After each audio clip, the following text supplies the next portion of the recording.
Halo teman-teman, selamat siang. Kembali lagi di channel YouTube saya. Kali ini saya akan membahas tentang makalah pidato. Baik, langsung saja pada pembahasan pertama, yaitu pengertian pidato. Apa itu pidato? Pidato atau public speaking adalah ucapan yang tersusun dengan baik dan ditunjukkan kepada orang banyak.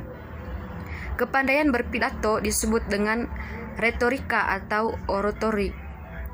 Sedangkan orangnya disebut dengan retor atau orator.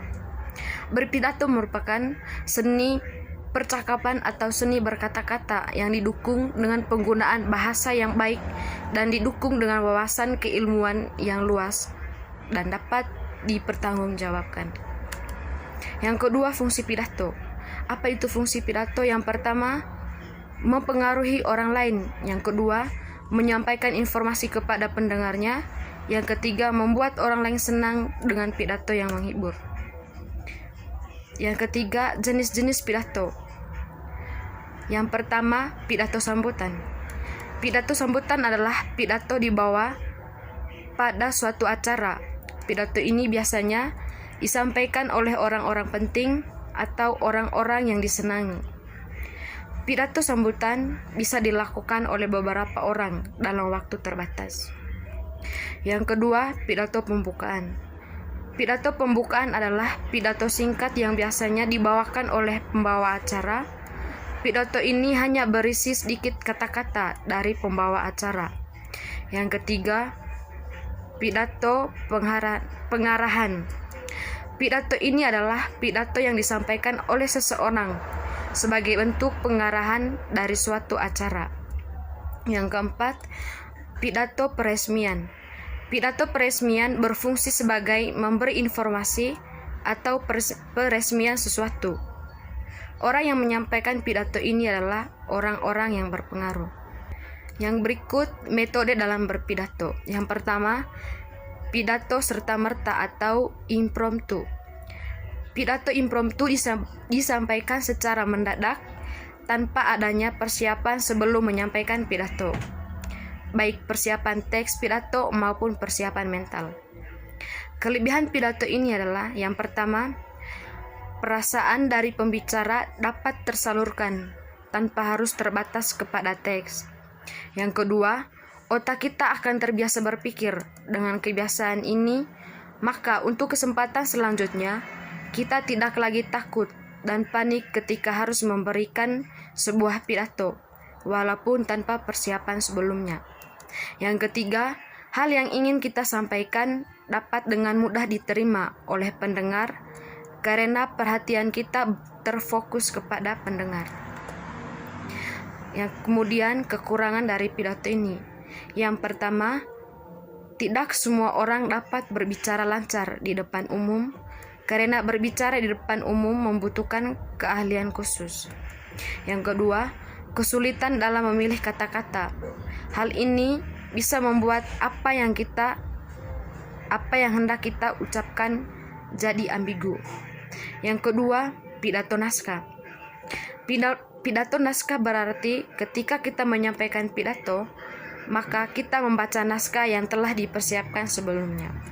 Kelebihan dari pidato ini adalah yang pertama, kemungkinan salah berbicara akan berkurang karena kata-kata yang akan diucapkan sudah terangkum dalam teks yang akan dibaca.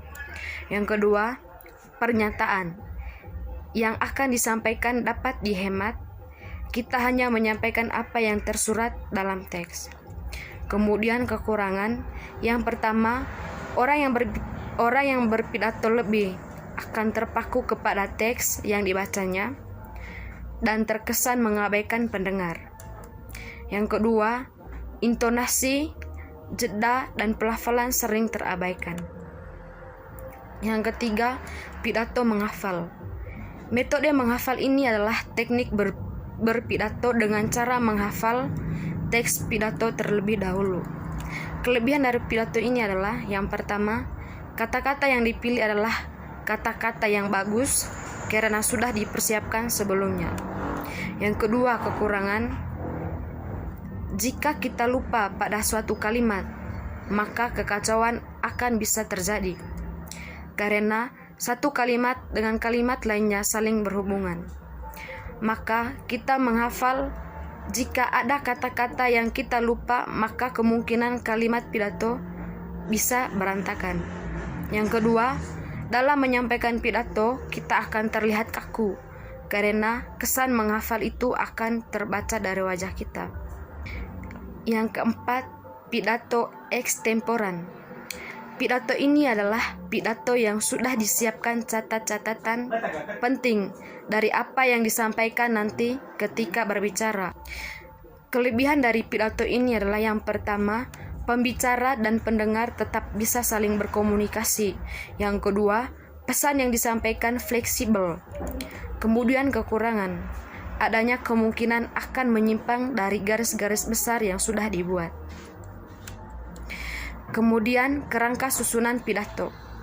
Susunan pidato berisi salam sebagai pembuka pidato, kata pengantar yang bersangkutan dengan tema yang akan disampaikan, kemudian isi yang berisi tujuan, sasaran, rencana, langkah untuk bertindak, dan lain sebagainya. Kemudian yang terakhir penutup, beri kesimpulan, pesan dan salam penutup dari si pembicara. Yang berikut, langkah penyusun pidato. Sebelum berpidato, hal yang harus kita persiapkan yaitu topik. Hal apa yang akan kita sampaikan nanti, serta tingkah laku apa yang diharapkan dari khayalak, serta bagaimana cara mengembangkan topik bahasan. Ada 3 hal yang menjadi langkah penyusun pidato, yaitu memilih topik dan tujuan pidato serta mengembangkan topik bahasan. Kemudian adapun kriteria topik yang baik. Yang pertama, topik harus sesuai dengan latar belakang pengetahuan pembicara. Yang kedua, topik harus menarik minat pendengar. Yang ketiga, topik harus sesuai dengan pengetahuan pendengar. Yang keempat, topik harus jelas, kurang lingkup dan pembatasnya. Yang kelima, topik harus ditunjang dengan bahan lain. Kemudian menentukan tujuan pidato. Tujuan umum pidato yang pertama, memberi informasi, mempengaruhi, dan menghibur. Berikut tujuan khusus pidato.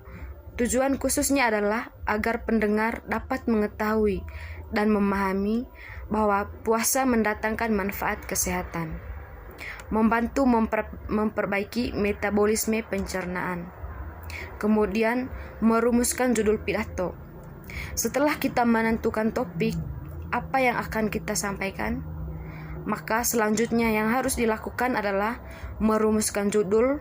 Untuk menentukan judul, ada beberapa hal yang harus kita perhatikan.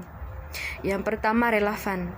Relevan artinya judul yang kita buat harus sesuai dengan tema yang telah kita tentukan pada pemilihan topik. Yang kedua, provokatif. Sebisa mungkin dalam penentuan judul, kita membuat sesuatu yang bisa menimbulkan rasa penasaran dan keingintahuan pendengar, sehingga antusias pendengar dalam mendengarkan pidato itu tinggi. Kemudian yang ketiga, singkat.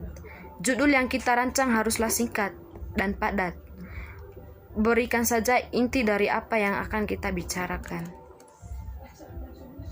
Kemudian pembahasan yang berikut adalah teknik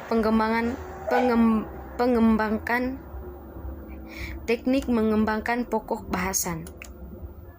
Jika topik dan judul sudah kita tentukan, maka hal selanjutnya adalah menentukan teknik dalam mengembangkan bahasan berupa keterangan penunjang.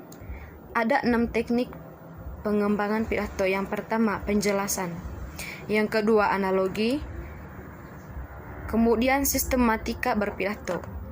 Yang pertama, mengucapkan salam pembuka dan menyapa hadirin. Yang kedua, menyampaikan pendahuluan yang biasanya dilahirkan dalam ucapan terima kasih, ungkapan kegembiraan atau rasa syukur. Yang ketiga, menyampaikan isi pidato yang diucapkan dengan jelas dengan menggunakan bahasa Indonesia yang baik dan benar dan dengan gaya bahasa yang menarik. Yang keempat, menyampaikan kesimpulan dari isi pidato supaya mudah diingat oleh pendengar. Yang kelima, menyampaikan harapan yang berisi anjuran atau ajakan kepada pendengar untuk melaksanakan isi pidato. Yang keenam, menyampaikan salam penutup. Baik, pembahasan yang terakhir adalah penutup. Yang pertama, kesimpulan. Pidato adalah salah satu bentuk kemampuan berbicara yang disusun secara sistematis guna menyampaikan informasi kepada khalayak, baik dengan naskah maupun tanpa naskah. Yang kedua, saran. Pidato menjadi hal yang lumrah dalam kehidupan kita sehari-hari, mulai dari pidato di sekolah, pidato di perguruan tinggi, bahkan pidato di pemerintah pusat. Ilmu pidato menjadi sangat berguna untuk kemampuan berkomunikasi. Saja materi pembahasan dari saya. Terima kasih, Tuhan memberkati.